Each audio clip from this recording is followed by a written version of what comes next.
Welcome to episode 45 of the Feed Your Soul with Kim podcast. Today we're talking about how to feel inspired during COVID-19. We're looking at a whole new normal right now, and people are being asked to shelter in place, and really we're out of our comfort zone. Today in this podcast, we're going to talk about why it is important right now to start making lemonade. We're going to talk about what is an inspiration list challenge and why you should do it today, and talk lots of actions you can do right now to feel peace. Let's get started.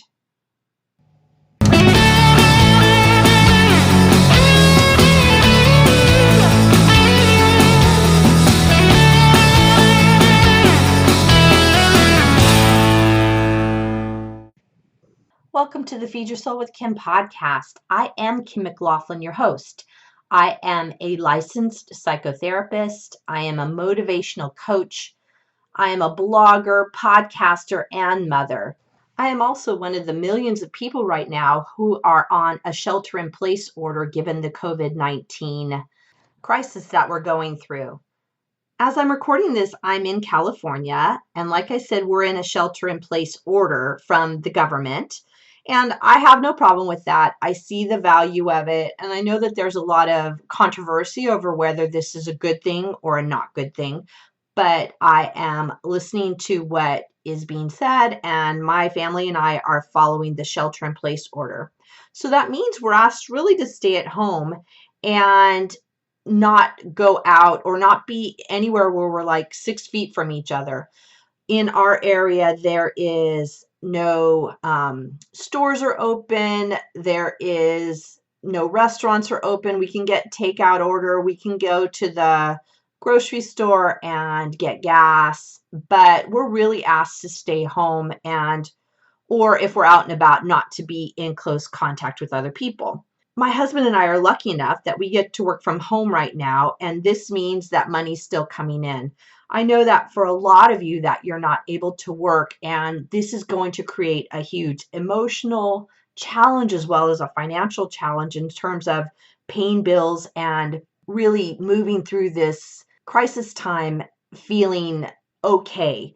And I want to focus this podcast on how we can get through this together and look for this time to be different. Like I said, my husband and I are at home with our daughter. Her school closed at the beginning of this week, so she's been home doing homeschooling. It's been pretty fun to watch, interesting because she'll get daily notes from her teacher. The teachers are sending out little videos each day with fun facts and different jokes, and they're staying in touch with the kids. They're also doing a Google Hangout with the kids so they can see all of their friends. It's looking at this point like they're not necessarily going to be going back for the rest of this school year, and that's super sad to watch them all not being able to see each other because my daughter loves the community and loves to be with her friends. My husband has now been able to work from home, so he's doing telecommuting at home, and I have introduced into my therapy practice telehealth, which is a virtual way to have therapy with my clients over the internet. So we do either on the computer or on their smartphone. We get to see each other and talk. And I've loved it because this last week I've been able to see them in their home environment, and I've also been able to see them when they're kind of dressed down, and it's been super fun. It's been fun with some of the kids. I've been able to see their rooms and talk with them about what's in there. And it gives me an opportunity to look a little deeper into their lives and help support them through this time in our world. In talking with my clients, I've really had some revelations about ways that we can manage this time. And this is what we're going to talk about during this podcast. I've spent a lot of podcasts, the last 2 or 3 actually, have been focused on anxiety and fear and how to move through those feelings. And I think we are now at a time when we move through those feelings to enter into a transformative time of moving from anxiety into peace, confidence, and joy. That doesn't mean that I want to discount the feelings of fear and panic and overwhelm, because I know those are there. And what I find for myself is they really come in waves, and they're present for me and then they go away, and they're present for me and they go away. I know what they're connected to. I know that it's about what's going on in the world right now. And I have been thinking about a way that I could manage this for myself and a way for my clients to manage this time period in a way that actually could be productive. And what I'm calling this is using this time of this challenge and transforming lemons into lemonade. I've talked about this before in a blog that I've done, which talks about lemon, the sour, and turning it into lemonade, which is the sweet. I'll actually put a link to that article in the show notes because it's a fun way to look at this transformative process in the written form. So let me just tell you a story about how at one point in time, me and my family and I transformed lemons into lemonade. It's a time that was a couple years ago when my husband, my daughter, and I were going on a camping trip. And we were going to go, we're on the big freeway. We're making a turn to go on this 2-lane road headed out to the beach. And what happened is right as we were turning off the freeway, we started to notice that there was a lot of smoke coming out of our engine. And we were obviously pretty concerned because we were going to be driving on this 2-lane road for quite a lot of miles, and there would be no cell service and no gas service or any kind of mechanics around. So we decided that it was a little too much for us to go all that way wondering if the car was going to, light on fire or something like that. So we decided to turn around and get it fixed. Problem was, it was late on a Friday afternoon and there were no service stations that were open around us to look at the car. What we realized was that we were actually near my in-laws' house, and we thought we could call them and stay at their house for the night and see if we could get our car fixed. It was closer to go to their house than it would have been to go back to our own house. In calling my in-laws, they said absolutely we could come over. We had a really fun night. We talked with each other, we watched movies, we ate, and just had a great time. It was a real spontaneous win for all of us. When we got up the next morning, we were able to call a mechanic locally and take our car in, have it looked at, serviced, and we were on our way to go back to our trip to the beach. We got to the beach, we had lots of fun, and what I realized is as we were walking through this whole process was that we could have been upset at any point in time of this and said our weekend trip was ruined, we didn't have enough time at the beach, and we could have saw the sour lemon in this and called it a bad trip. What we decided to do was to make lemonade, to make it sweet, to look at the good in what was going on. And what we found was we were able to have a really fun time with our family, get to see them really spontaneously and enjoy the company. But then we were also able to go to our beach trip. We could have been caught up in the negativity that we got less time at the beach and we didn't get to camp as long, but we saw it as fun and made it a really joyful trip. When I thought about the COVID-19 crisis, I thought this is my opportunity to move from lemons to lemonade. I see a lot of fear and panic still going on around me in a lot of people. There continues to be stories of toilet paper being gone and food being sold out. Actually, when I went to get my mom some food this last week, they were sold out of all the meat was sold out, all the toilet paper, all the towels was sold out, all of the spaghetti sauce was sold out. There was frozen food that was gone. It was really odd to see such a little amount of food in the supermarket. And actually, we went to quite a few supermarkets and it was the same in every place. As I watched this happen in front of me, the lack of food and toilet paper and supplies in the market, it made me think about all the fear that people are feeling and the fear that they don't have enough. And I wonder if that might be something you're feeling, is the fear that there won't be enough food, that there won't be enough to take care of yourself and your family, and that you're expressing that fear in going to the store and maybe overbuying, maybe buying more than what you need because you're afraid there won't be enough. If you're feeling that way, that there isn't enough, it makes sense given what's going on right now. It's a time of panic and it is a time of lots of overwhelm. And it's not even daily that there's changes going on. It's moment by moment. What's the new normal? What's the new requirement? What's the new request? We got our shelter in place order on Thursday late afternoon, and Friday, I think it started Friday at 12 o'clock midnight. And we ended up going to Home Depot to get some paint so we could do some painting around the house.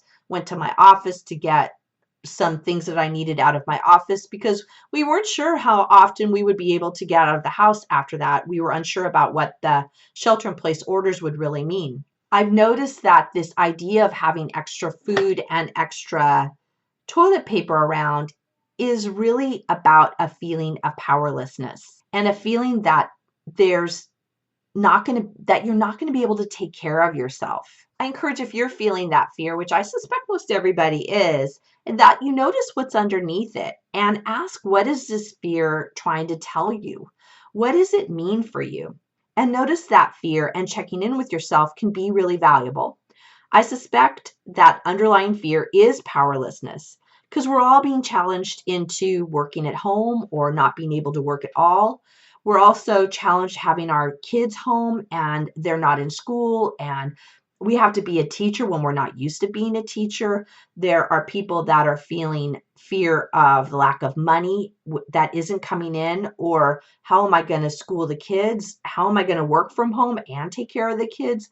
There's a lot of different challenges all of us are feeling as we're moving into this new normal. And actually, when I call it the new normal, it's the new normal that's going to change, because I know with confidence that there will be a time where this isn't our normal, but this is the new normal for this moment. Hi, everyone. This is Kim, and my book is out. Feed Your Soul, Nourish Your Life, a 6-step system to peace with food is live. I recommend you get it. It has all my 6 components of feeding your soul, as well as my own story. Pick it up now. You can find it on my website at feedyoursoulunlimited.com. Thanks. I'm going to call this an opportunity. I'm going to call this a time to do something different and to really look at taking care of ourselves in a different way. And I decided to do something radical. And this is to use my time as being in inspiration, to be inspired rather than be in crisis. I decided I wanted to use my time for good. I found that as I was talking about using this time for good, I shared it with all of my clients this last week about what could they do to make this time good for them, to make it a win, to make it lemonade for them. And we went into some specific detail with each of them. I thought that would be interesting to talk about with all of you. How I thought of this Lemons to Lemonade is each year I do what's called a summer bucket list challenge.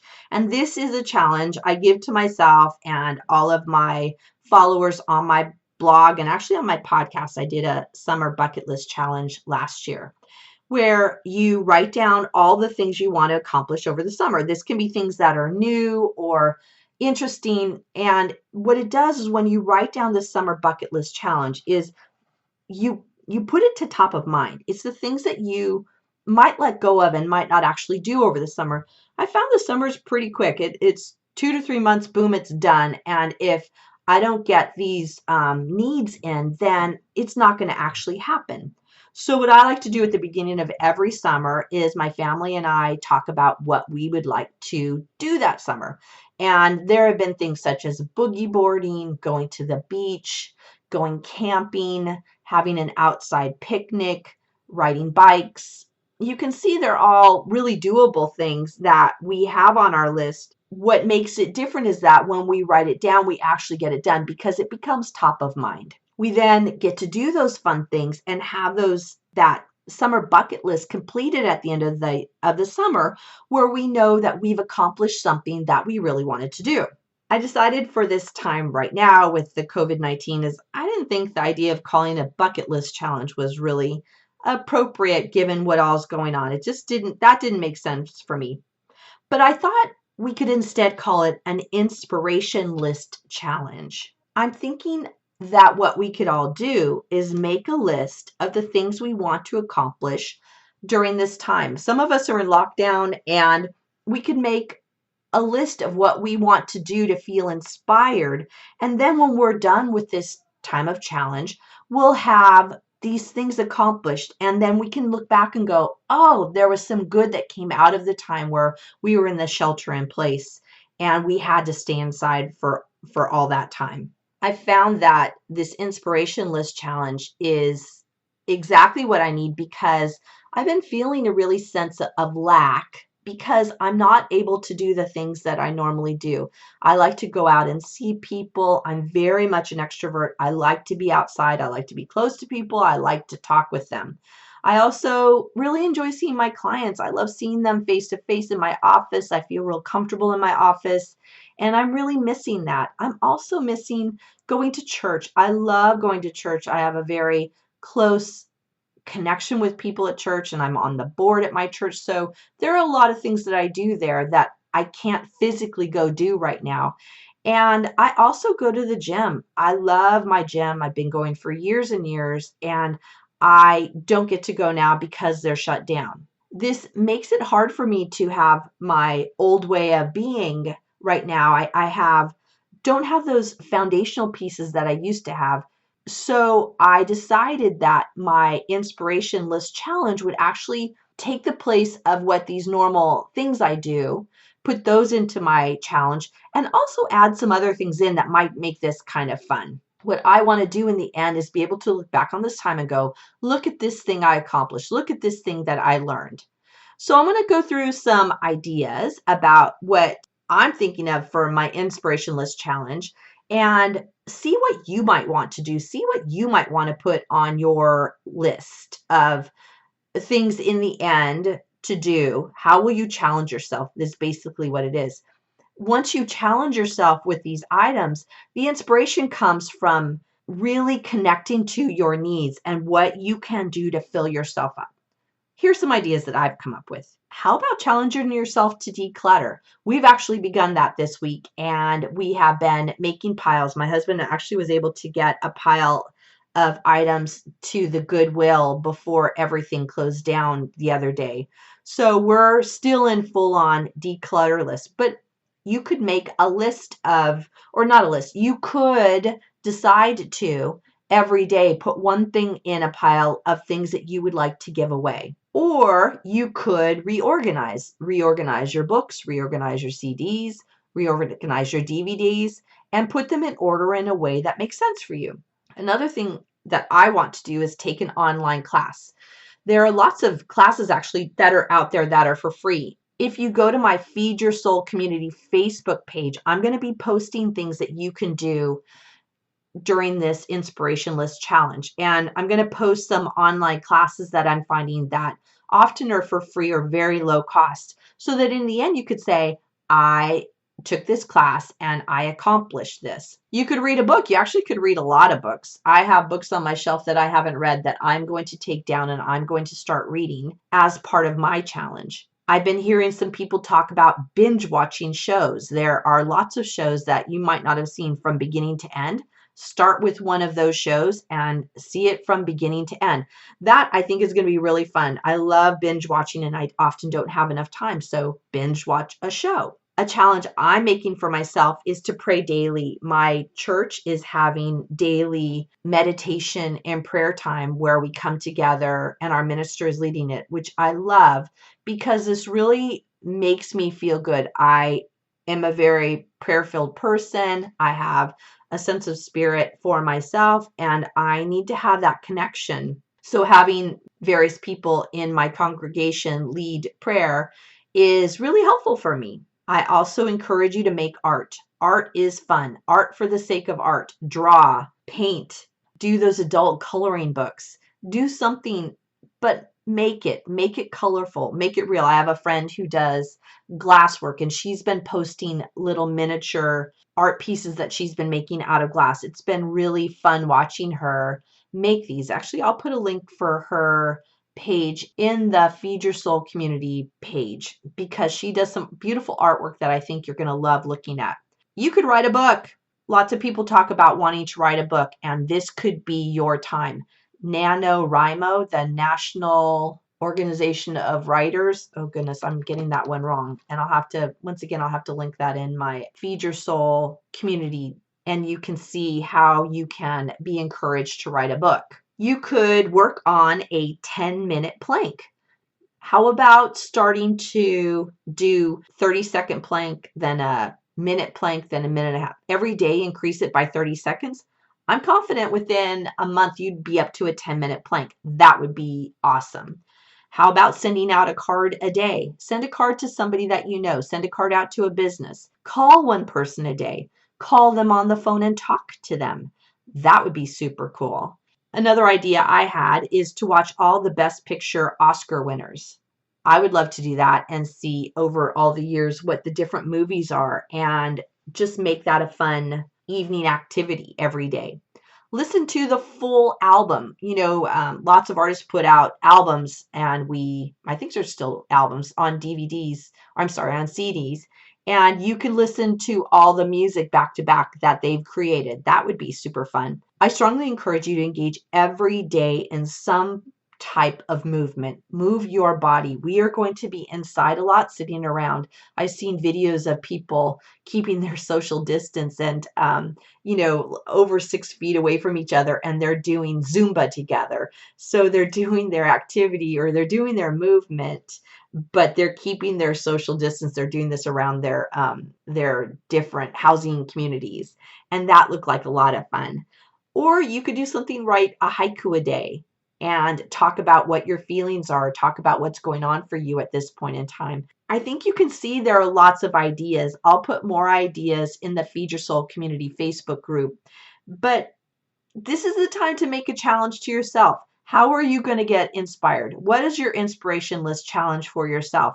Write it down. We know that when we write things down, we're more likely to do it. And also put an end date. How often do you want to do it? What's your requirement of yourself, or your challenge to yourself of what you're going to do? And when will you have it done by? Those always work better when we say what we're going to do, how long it's going to take, and then also checking in with a partner. An accountability partner would be great. Somebody in your family to hold you accountable, or to ask you, how's that book going? How is that 10-minute plank going? And they can help remind you that this is what you'd like to do, and that you'll actually feel better in the end. You could post in the Feed Your Soul community page and talk about what you're doing to be inspired during this time. I'd love to hear what you're doing, because it takes a village. I don't know all the ideas, and I'm getting more and more ideas as the days go on. What my challenge list is including declutter. I'm going to read, pray daily, engage in movement, and those are my 4 of them at this point in time. And I'll be sharing more of what I'm doing on the Feed Your Soul community page. So I want you to think about how you can make lemonade right now. This is the time. This is the opportunity. We can stay in the negative. I know that it feels fearful, that there's a lot going on, and I'm looking to transform that into inspiration, into this inspired idea, into this inspiration list, and challenge yourself to move through this time in a way that you say at the end, dang, I got this thing accomplished. I got this thing done. I feel better because of what I did. And then you will have this positive idea that will last you a lot longer than the fear of the COVID-19. I wish you all blessings. Thank you for joining us. We'll offer you more in the Feed Your Soul with Kim podcast next week. Have a great week and keep safe. Bye, everyone. Thank you for joining us on the Feed Your Soul with Kim podcast. We come to you every Monday with fresh new ideas to help you end emotional eating and put food in its proper place as nourishment. Please be sure to subscribe to this podcast and review it and let us know what you think. Thank you for joining us.